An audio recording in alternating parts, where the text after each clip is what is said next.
to animals. My name is Shannon Cutts. I'm an animal intuitive and sensitive animal communicator, if you will, and a Reiki master practitioner here at Animal Love Languages. And for those of you who are listening to the audio version of this podcast, we're also over on YouTube. That that one right there that you just heard is my 23-year-old feathered sidekick, Pearl Cutts. He never misses an episode. He's been with me since he was a 5-week-old chick. So when I say he gets what he wants when he wants it, I think you got a pretty complete picture of our relationship. And here at Let's Talk to Animals, we're really all about de-wooing, if you will, demystifying animal communication. What is it? Who can do it? How does it happen? How do you know you're doing it? How do you get started doing it? How do you learn? What does that journey look like? And, what is it? How does it change your life when you start tuning into what we in the field are calling the universal language of all species? What is this all about? And maybe if you've landed here because you thought you were going to listen to a different kind of podcast, you thought, oh, cool, it's about pets. And then you're like, wait, this woman's talking about animal communication and the universal language of all species. First of all, I want to say welcome. Thank you for joining us. And second of all, I want to say, maybe there's a part of you, or maybe there's an animal in your house who has drawn you here. And give us 5 minutes, 10 minutes. I've got a particularly special guest here today.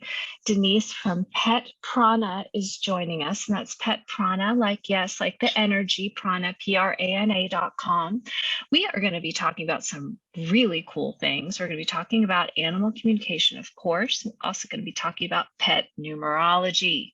You don't want to miss this. Numbers are cool. I didn't think that back when I was making C minuses and D pluses in algebra and geometry, but I've learned there's a whole other secret life of numbers that makes them a lot cooler, a lot more interesting, and makes me want to make some new number friends. How about that? So Denise, welcome to Let's Talk to Animals. We're so delighted to have you. Thank you so much. And thank you to your co-host who's providing a beautiful soundtrack. And I love it. You're a girl after my own heart. I never thought I'd like numbers. I was horrible at math, but we'll go into it a little bit more. I think it's because we were never explained the full energy behind the numbers. There's so much to go into and learn and feel into them. Yeah. So I know you've been doing this for some seasons now, some many moons. And however, whether you knew it or not or expected or not, I always do like to, give you a little bit of information about what to expect. But I always ask our guests on the show to kind of rewind us, take us back to the beginning. And, how did you come to be sitting in the seat you're sitting in today and feeling so comfortable and conversant to have important conversations using all kinds of different mediums and tools across species boundaries? Because there are a lot of folks listening that aspire but don't yet resonate. Usually when the disconnect is kind of on the mental or the intellectual level. So if you wouldn't mind, just rewind us a little bit and share kind of how things unfolded for you. Absolutely. I think like so many of us listening here today, ever since I was little, I loved animals. I was very intuitive. And for me, not communicating to animals was never on the table as a child. It was something that I learned later on. But, I would spend time. I grew up in São Paulo, Brazil, which is a very urban environment like New York City. So anytime I was in the garden, I'd be connecting and just playing with like the roly-polies and the caterpillars. When we'd go to the farm, there'd be these beautiful butterflies and moths and ants and all sorts of animals just kind of hanging around. And I think the first time I actually realized it was animal communication, just kind of sitting and communing with the animals, was when I watched that movie E.T., where Elliot was connecting to ET. And I'm like, that's how I feel with the animals. So that was the first time I recognized that this kind of empathic feeling and just kind of knowing what the animals were sensing around me was a legitimate form of communication, because that's how Elliot and ET communicated.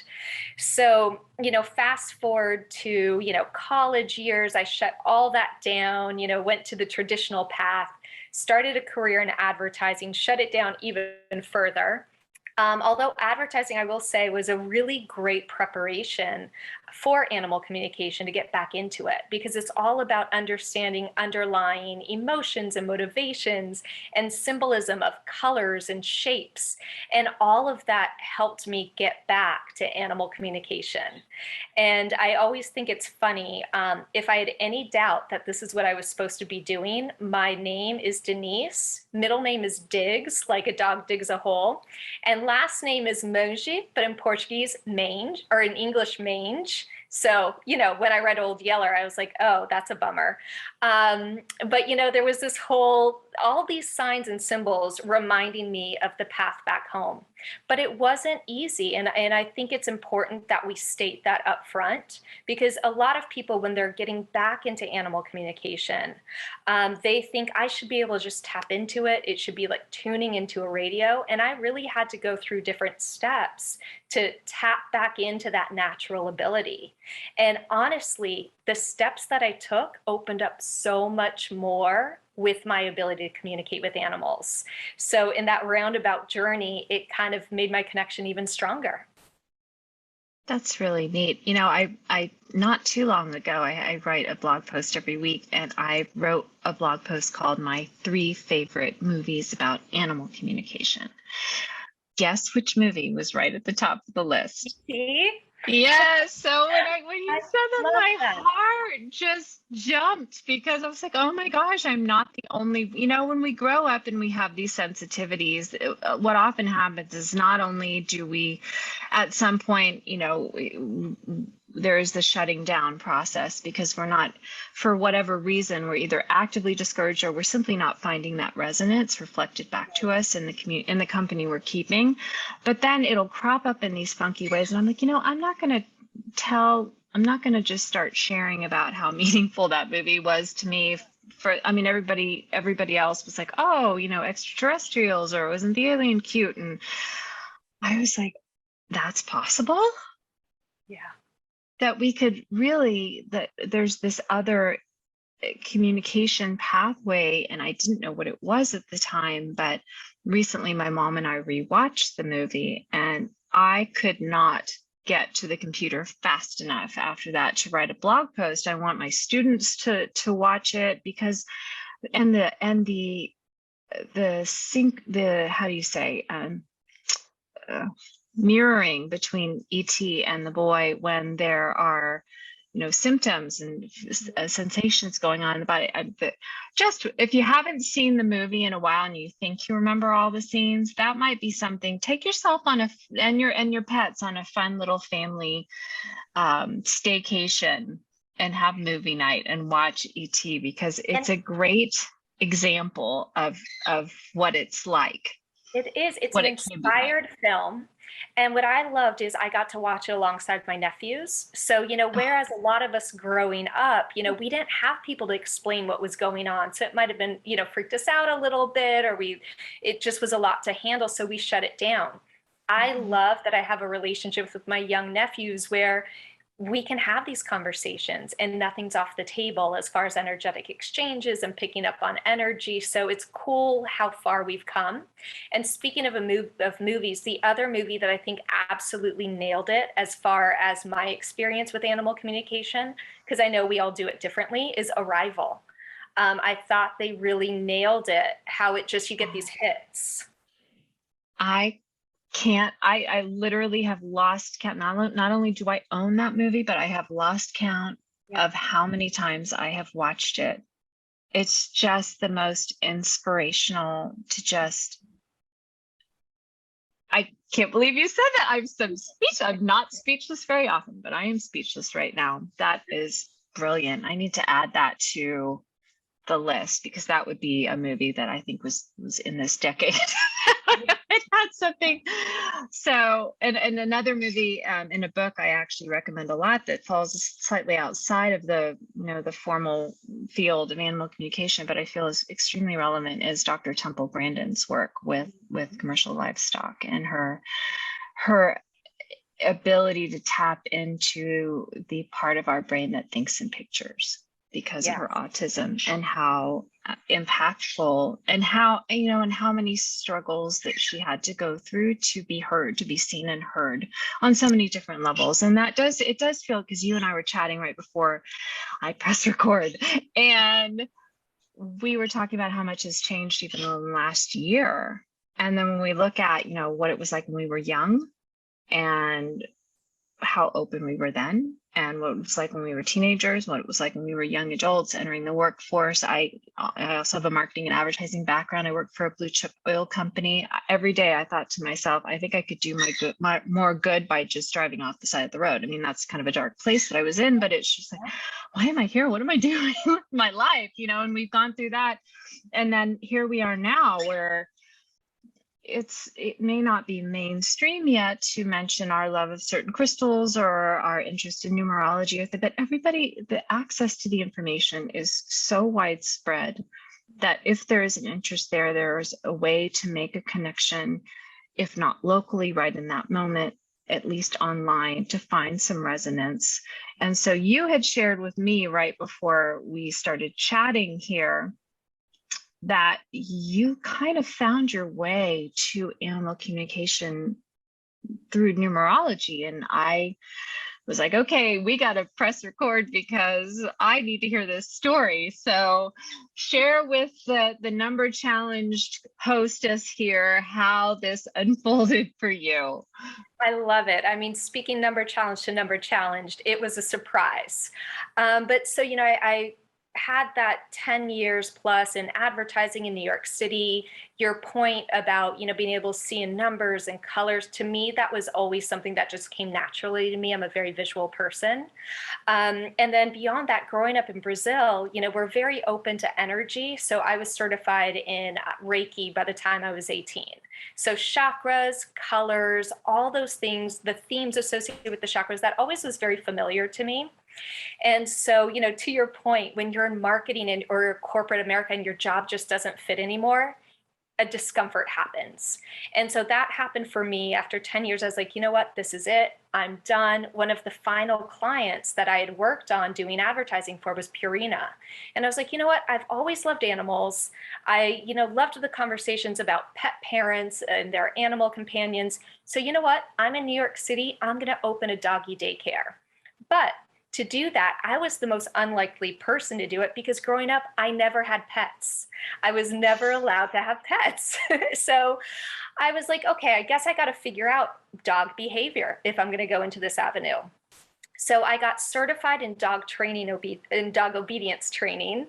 And when I started doing the practicum hours one-on-one with dogs and their humans, I was like, forget the doggy daycare. This is it. I love going into people's homes, seeing the dynamic and the relationship. And that's when I started picking up messages for the pets. I just knew stuff as, I would sat down and the pet parent would kind of give me the spiel of what was going on in the house. The pet would just drop information into my field, and I would know things about their marriage, their career, their relationships, their patterns, and it would just all kind of start accumulating. So that was kind of the beginning of realizing that the animal companions are really here to raise awareness for our patterns and what's going on in our life more broadly. And they're there as the dress rehearsal for us to work out some really intricate and complicated patterns that we tend to have with humans or our careers or our relationships. The second thing that happened is I kept getting, like, almost monthly, I would have a different theme. So one month I would get every single dog. Every new client that called me had separation anxiety. So I was like, what is up with this? And then I started realizing that a lot of the dogs who reached out to me who had separation anxiety, their names were Leo. And I was like, what is that about? How interesting. I kid you not. It was winter in New York. I was waiting to go into a client's home. I had a little bit of time to kill. I go into spiritual bookshop to look at the crystals and just, warm up a little bit. Wonderful, This shiny, glittery things. Yes. right? We love shiny things. This woman, and I'm not even convinced she was of this earthly plane. This woman, tall, raven hair, walks up to me with a numerology book and goes, "You need this." And I was like, okay. And so that's how it began. I looked up Leo. I realized it adds up to a 5 overall vibration. And 5 has to do with adventure seeking, variety, leadership. And I started realizing that, okay, with the separation anxiety, they want to go on the adventure with you, of course. And so every time I would go to a pet parent's home, I'd look up the dog's name, I'd look up the human's name and compare the numbers to see what their tendencies are, what their motivations are, and what they were kind of complementing each other. What energy was the human missing that the animal was bringing to the table? And that helped me really jumpstart some of my intuitive communication and how I married traditional dog training with intuitive aspects of the work to really take a holistic approach to managing our pets' behaviors. That's pretty darn cool. It really truly is. And it's been inspirational. It's been a lot of fun. It's inspirational to me personally. I feel like it's going to be tremendously inspirational to our listeners and our viewers, because it's proof positive that if this is a path that you're interested in following in your heart, and it doesn't really matter what your mind throws at you. It doesn't really matter whether you've had, all kinds of formal training or you just kind of make your own way. If that heart connection, that inner center is there, and it feels like there is a deep desire. I'm trying to remember the quote by Mother Teresa, in the place where your deep desire and the world's deep hunger meet. And if that resonance is there, there really isn't any barrier per se to making your way into a place where you can really impact not just the lives of other human animals, but the lives of our companion animals, who are so often these days, I feel like, kind of relegated to the place of an accessory or either an extension of ourselves. And they're really full, whole, and complete 5-dimensional beings in their own right. They have a choice about whether they want to be in relationship with us and how they want to be in a relationship with us. And they are willing to go to rather extraordinary lengths at times to be heard. And the area where I feel like our non-human animal companions and family members excel and routinely outscore us is in the empathy department, because their empathy channels are wide open.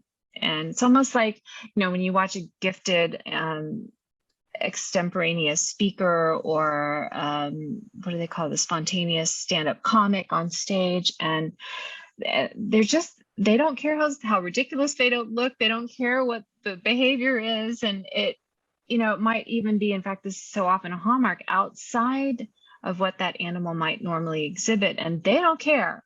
Mm-hmm. They're going to do it if it gets the point across or it gets the result that they want. And it's all offered on a platter of love and a desire to connect on a deeper level. So beautifully put. And, in my experience working with animal companions, is they come to us with sacred contracts. It's funny how if you go back into your life, certain milestones almost feel like they were dropped in place. Mine were 5th grade, learning the Maslow's hierarchy of needs, because that's all about understanding motivation. Were we separated at birth? I think we had the same education. The second was Reiki and understanding the chakras. And then the third became numerology, because that trifecta really helped me understand animal behavior, animal communication. And so what happened is the animals dropped into my awareness a whole, I call it translating beyond behavior. It's a roadmap that helps you understand how traditional pet behaviors reflect in the human different themes around the chakras. And, we're basically on a path in our sacred contract for all of us to reach that point of self-awareness, of spiritual growth, of self-actualization, which Maslow talks about. So I very strongly feel that our animal companions, just like us, are here with a spiritual purpose, and they're here to up level. And as they help us move through these patterns, understand ourselves better, they up level and they reach their goal. And oftentimes they're holding higher vibrational energy as a beacon for us to be able to sense it and absorb it and work up towards that. So I love how you position the relationship, how they, it's very symbiotic. They're the most honest relationship that we have, and oftentimes one of the most intimate. We're not afraid of being vulnerable around them. They're great dress rehearsals because we know they're not, we have that unconditional understanding with each other. And, they're amazing because they're also not as complex of a relationship in terms of with humans, you feel everyone has an agenda. Like it's just a pure interaction. So they make for a perfect mirror, but also reflect back and give us the space and container to test out different patterns, to break different patterns, to find our voice. So they've been just this part of my life, the second half where I get to work with peoples and pets and their numerology and their behaviors. This has been just transformative. This is when I was like, yes, this is what I'm here for. I look back and I'm listening to you now, and I look back, I'm turning 52 this year, and yes, Maslow's hierarchy of needs in high school and college, and coming through that marketing and advertising background where I realized if I don't choose my own mentors and choose wisely, then there are mentors all around me, and I won't necessarily know that I'm not receiving the influences that are going to evolve me I can either let myself be blown about by every billboard that I see, or I can anchor to inspiring individuals of all species who are really, I feel like, are really making a difference and really up leveling in their life and be very deliberate. And I think Brene Brown talks about, in her book, Daring Greatly, where we enter the arena and we pick very carefully who we choose to let speak into our lives based on, are they doing the work out in the world? And our animals, they come in with street credit in that area. But I was Reiki certified by the time I think I was 21 or 22. And here I am 30 years later. And I share that because there's always been an interest in everything from crystals to energy centers. I've always felt things in my body really strongly. I didn't, for many, many decades, have the language to understand or work with any of that. But for those of you who are listening or watching, and you may be thinking, so much about this, maybe it's not Maslow's hierarchy, maybe it's not Reiki per se, maybe it's something else. But if you can start to look into your life and see some themes, areas where you just kind of seem to naturally gravitate back to this again and again, and you think, oh, it's, I look back at my career path, oh my God. I mean, in a way, it's kind of like, how many temp jobs have I gotten fired from? How many times have I had 2 or 3 jobs at one time because I was doing this, that, or the other? I was trying to find my path, trying to find my people, hopeful out there that there might be people, that I had people. And it's never too late. There's never any wasted time. There's something in whatever craziness in your background that is actually going to make sense. And I share that from a place of deep humility, looking back at some of the jobs that I literally just thought, how could there be a less well-fitting match? And now I think, oh, I learned that, and this I can bring into. And yeah, it's hard to wait. But perhaps let's talk to animals, and my conversation with Denise today, perhaps this is your version of a beautiful raven-haired woman walking up to the store, to you in the store, and handing you a book and saying, this is what you need.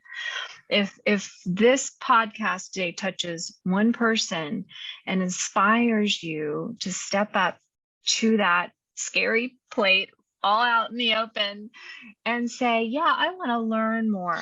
And really approaching it from that perspective, I just want to learn more, and I want to make a commitment to follow my interests, to follow my curiosity. And I encourage you to look her up as well. One of my most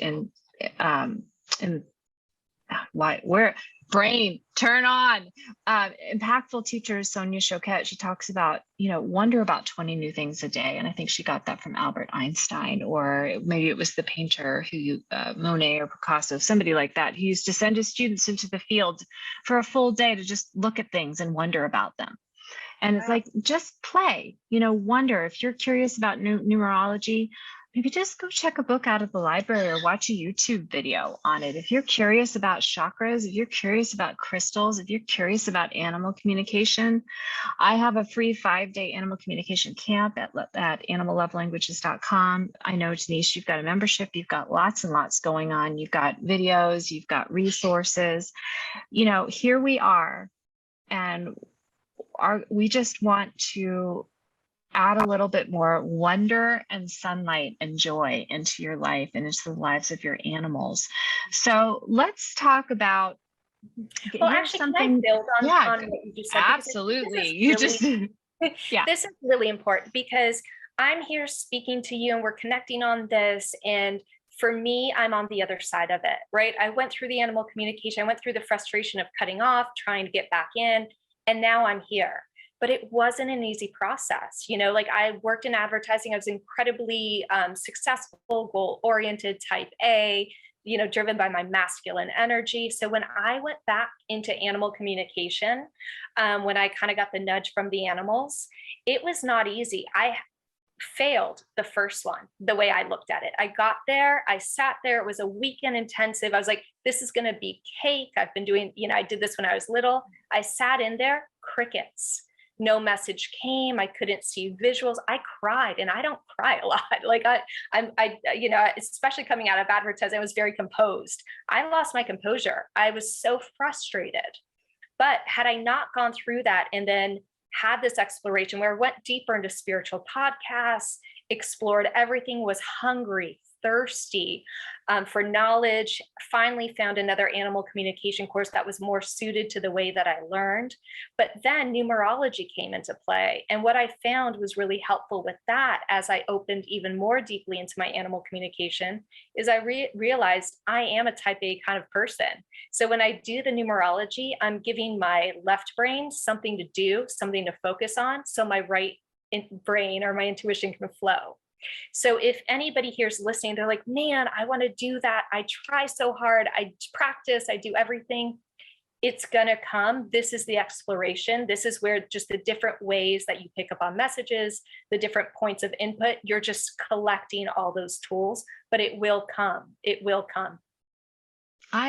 You were headed in the same general direction I was headed in, because the next question that we always have to tackle is how. Okay, what do I do? How do I get started? And what I tell my students is, this is a part of the process, using your intuition to sense when it's a fit, when it's not. One of the purposes of Let's Talk to Animals is to offer you, I think we've now got, I don't know, I'm probably going to misquote myself, numbers again. We got definitely more than 50 or 60 of these episodes with different animal communication practitioners and students, energy workers from all walks of life, who've been trained in all kinds of different ways, from totally self-taught to lots of formal education.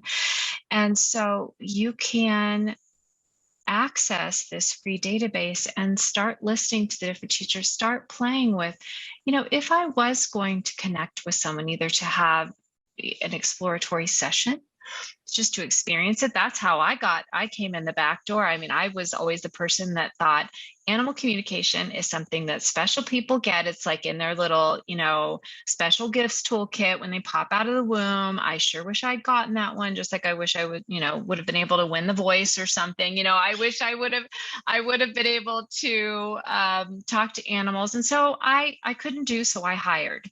And I worked with animal communicators. And when my main communicator that I worked with started dropping hints that I could do this, I didn't even hear her, because it wasn't I just had this belief system in my left brain that I couldn't do it. So I was like, yeah, it's better use of my time for me to just pay you to tell me what my animals think. And I would sit there on the other end of the phone waiting with bated breath. What do they like me? Do they hate me? How do they feel about, just waiting for and trusting implicitly that she was going to get accurate answers and that this was going to help me make my animals' lives better. So that's another great way. If you feel like you resonate, before you invest in a course with somebody, just treat yourself and your animal to a session with somebody that you feel like you resonate with, and just to learn a little bit more about how they work, because that's the big myth in animal communication, is that there's a way.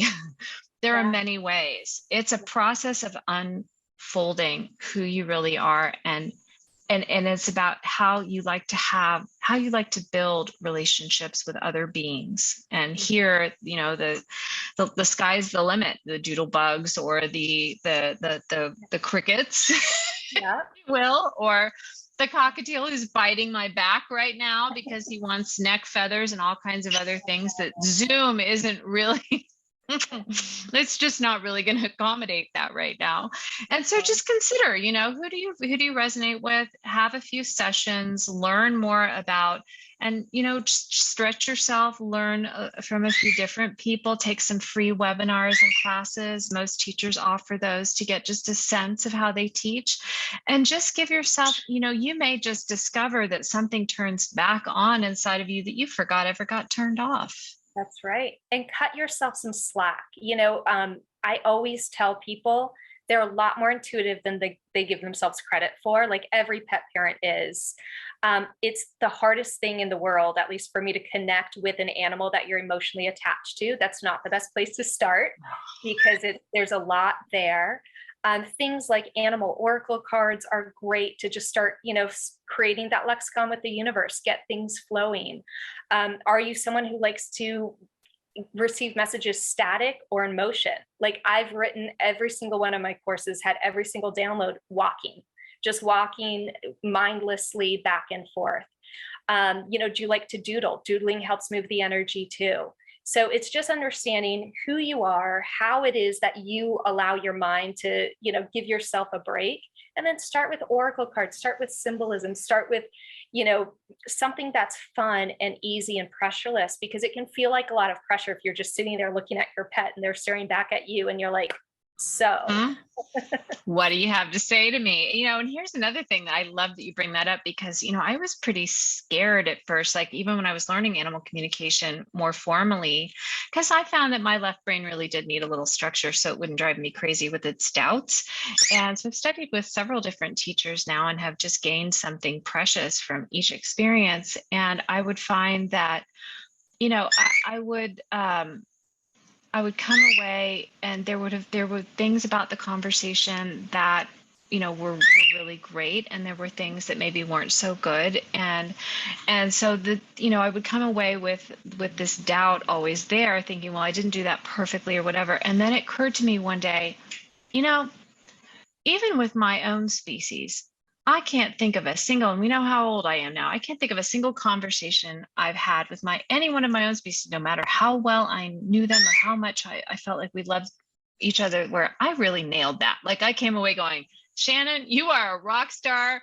That flowed. It was effortless. It was perfect. Not a word out of place. So we have to really not lower the bar, but just move the bar aside and just say, this is an organic process. Some animals will be eager to talk with us and chomping at the bit. Others will be less eager or even a little resistant, and it may take some warming up. These are conversations we're having. And I love how you talk about, do you like to receive, information in motion? Maybe it will take some time. Maybe different teachers do it different ways. Some like to just open up the channel and see what flows in the 24 hours before. And others are like, okay, it's 12:01, time to talk, Exactly. It's like, so you play with that and you find out what seems to work best. And you also are continually exposing yourself to more different ways, different ways, different pathways, so that if something isn't working with a particular animal that you would like to talk with, you can try something different that may fit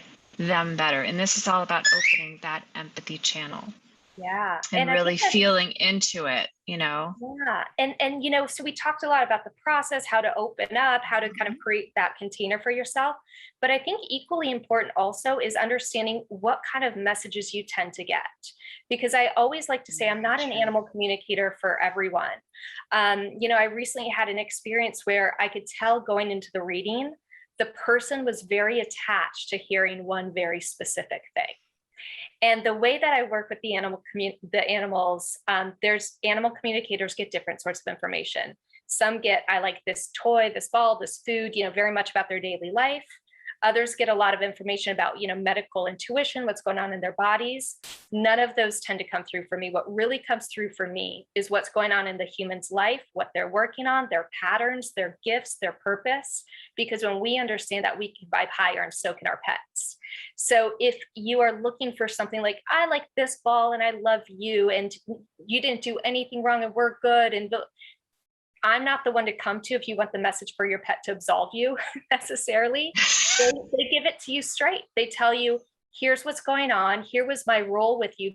This is why it was perfect. There's never judgment, there's never lack of compassion. Every message is rooted in love. But sometimes they show patterns that are tough for us to see or hear. But given that it's through love and compassion with the animal who loves you the most, you're more open to it. So if you're looking into animal communication, not only understanding how you best receive the messages, and are you, claircognizant, are you clairaudient, are you clairvoyant, like how you're getting the messages, it's also understanding the brand of communication you get.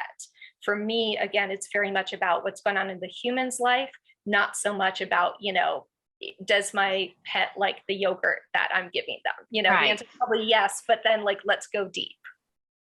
That is important because it may mean that you if you want to have a session for you take a look, just like if you were going to choose a mentor or a life coach for yourself, because essentially you kind of are in a way. Your animal is your mentor and your life coach, and you're choosing someone to translate for you, and you're thinking about what's really going on. There is something to be said for doing a little prep work and thinking about what is my goal for having this conversation. Any important conversation benefits from taking a little extra time to set. I'm big on intention setting because it helps my left brain that's always off over there worrying about something to come back here right now. And if we want to worry about something here, let's focus it in the form of an intention. This is where we're headed, not where we've been, kind of thing. And so I love the intentionality of considering even how our own backgrounds may fuel more of an interest or an ability or open pathways. And it's not that we can never get information about the yogurt or the ball or whatever it is. It's just that maybe that pathway isn't as open. Maybe that pathway just isn't relevant. There are so many, this is a big concern. Of course, both you and I come from a marketing and advertising background. And so it's all about, competition and analyzing the market and, where do we where's our unique selling point and that sort of thing. And just understand, if you're listening or you're watching, especially if you feel like you're kind of late to the party because things are opening up more, think about all the animals in the world who will never encounter a human who is willing and able to hear them unless you step into the arena with us. There will never be enough. I have one colleague, I did a podcast with her, and she just sent a blog post out, Mary Beth Decker, and she talked about, her dream is to have an animal communicator in every home. My dream is that every home has free-flowing communication between all family members, regardless of species. That's absolutely possible. Does it mean that everybody in your life is going to be on board with your dream to facilitate that and make it happen? Not necessarily. But what's important is that you're on board. Yeah. And I also want to just share one thing. Even after I became more fluent in interspecies communication, I was still very reluctant to talk to my own animals because there was this part of me that was like, I'm fine to do it for other people, but I'm still kind of afraid that my animals are going to say, they're going to criticize me or et cetera. And I realized, it's like my mom used to say when I was little, you can, you get more honey with, what is that? You get more bees with More honey flies than with with, honey. thank you. And it's like our animals know that.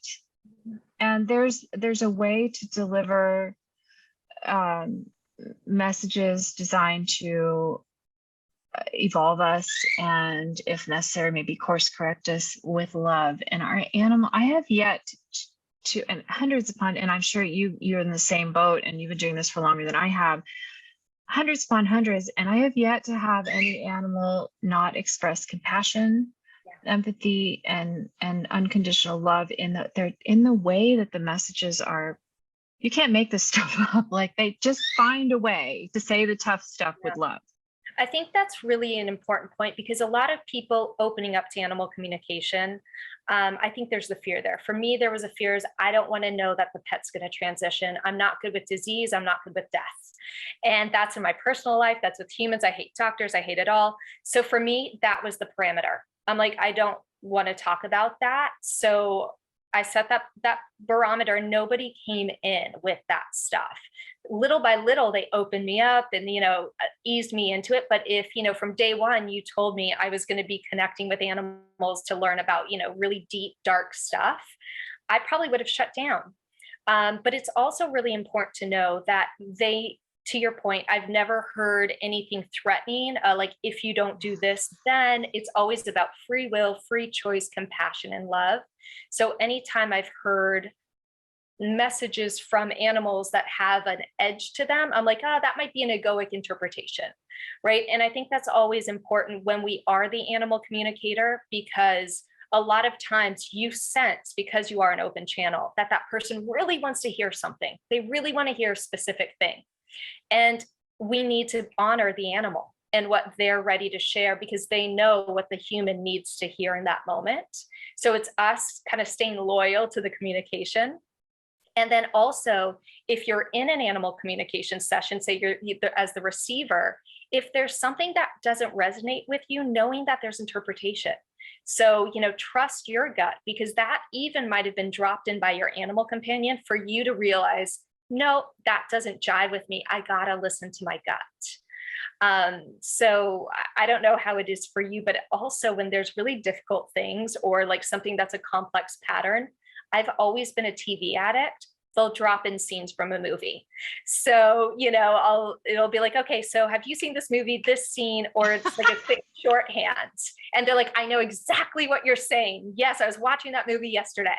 So, back to our point where there's no wasted time, there's no roundabout path, everything's going to become a tool. TV watching, go for it. It helps. Absolutely. You get references to characters. So I once in a previous career, I once wrote a whole chapter in a book of mine that's now out of print, but it was about movies as mentors. And because I was like always I loved a movie. I just would picture myself as the character and like, what would I do? And like, oh, I don't know what to do. Then okay, what do they do? Okay, I'm gonna try that, just kind of always that. And it's that spirit of learning. And if you're keen to learn new things, if you want to add, this is where I always start. If you want to have a conversation with an animal to your bucket list, that's a pretty darn good thing to add.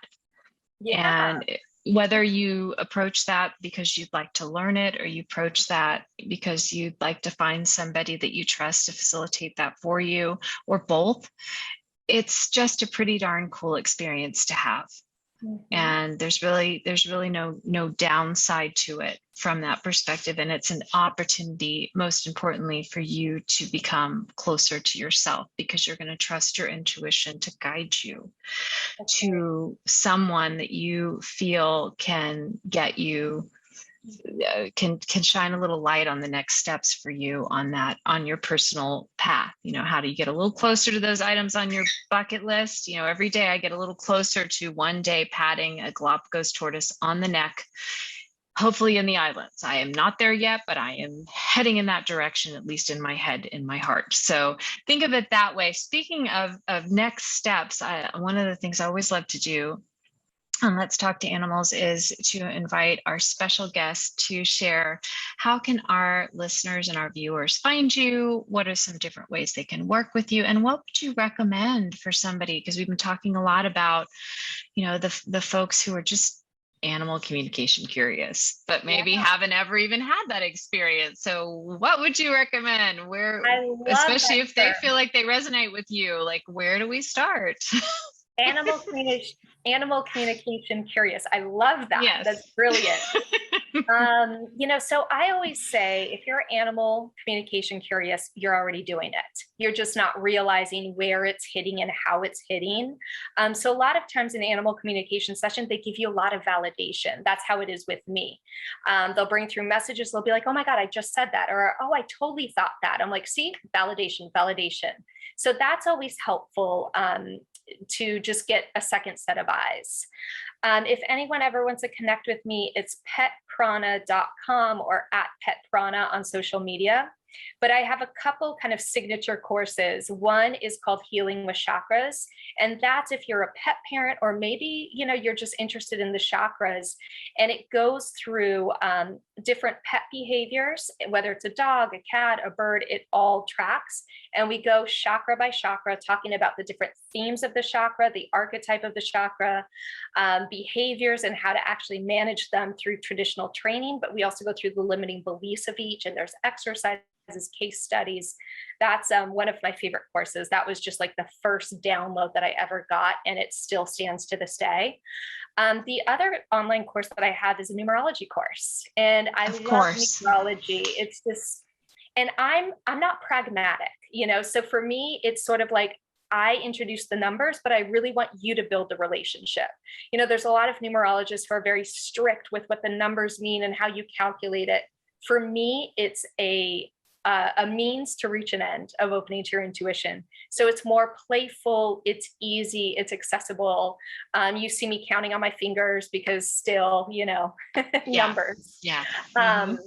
But it's a really fun, just, quick, instantly downloadable opportunity to just start playing with something different that still helps you open up your intuition. I have one thing that's really interesting that you might have found too. When you start opening up to the animals, you go in thinking, great, I'm going to connect with animals. And then you do animal communication sessions, and then different energies come in, whether it's the energy of humans who have passed, intergalactic communications, like all this stuff starts coming through.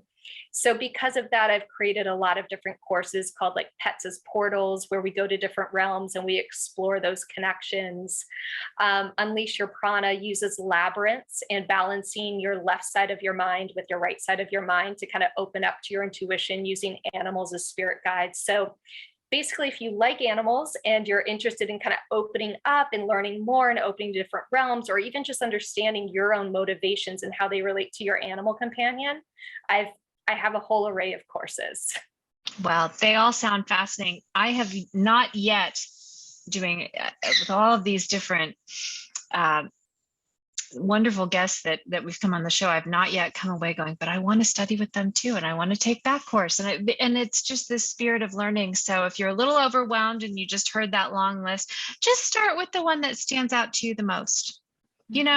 Again, just think of every single opportunity that crosses your path from now on is just another opportunity for you to tune in with what feels right now. Mm-hmm. And I think somewhere. One thing with all the courses that I do and all the work I do, because I'm a very pragmatic person and because I have that corporate background and I'm very curious about things, I like to study it, teach you, the rationale behind it, the practical applications, and then do guided experiences. So if you're kind of someone who likes a bit more grounded of a perspective, that's usually who comes to work with me and who benefits the most. Yep. I'm the same way. If I can't, I think that's why I wasn't good with numbers. It's like, you want me to learn that quadratic equation, but I don't understand how I'm ever going to use it. It's like right. If I can't start doing, even when the person came to install our generator, I was like, can I do the on and off? Like, can I actually touch it? Can I do it? Because that way it'll code into my neural pathways. So I like that. You get up, there's not a lot. I always liken it to, it's very unlike probably most of our formal education that we've had. It's not, you sit for hours, weeks, months, years studying and learning and memorizing and then rehashing. It's you get in, you get out quick, and you start using it right away. And that's what makes it fun. So that's what you're signing up for. If you decide you want to pursue more hands-on experiences with animal communication, either facilitated or you're the facilitator or both. And we welcome you to join us on that journey. Denise, it's been such an honor and a pleasure to finally get to connect with you. Those of you who are listening, you have no idea how long it took for us to finally convene here, and it's been worth the wait. Petprana.com is where you can find Denise. You can learn about her courses, her membership, and her private sessions. You can find that, yep. Is it almost time for parrot evening rice? It is, isn't it? You can find me and Pearl and my Redfoot Tortoise Maltese and our Dachshund Flash and my baby box turtle bio. Worth a visit just for that. Over at animallovelanguages.com, lots of free tools there. And most importantly, if you head over to Learn with Me and you click on podcast, you'll find this episode. You can re-listen on many of your favorite podcast platforms as well as on YouTube. And you can also access all of our past episodes and sign up to be alerted about upcoming episodes and enjoy the wonderful new community of like-hearted animal lovers that you have now become a part of. So thank you again, Denise, and thank you, Pearl, and so grateful for you, our listeners and viewers. If you have questions, if you have requests for guests, if you have ideas, we'd love to hear from you, and see you again next week. Okay, all our love, and bye for now.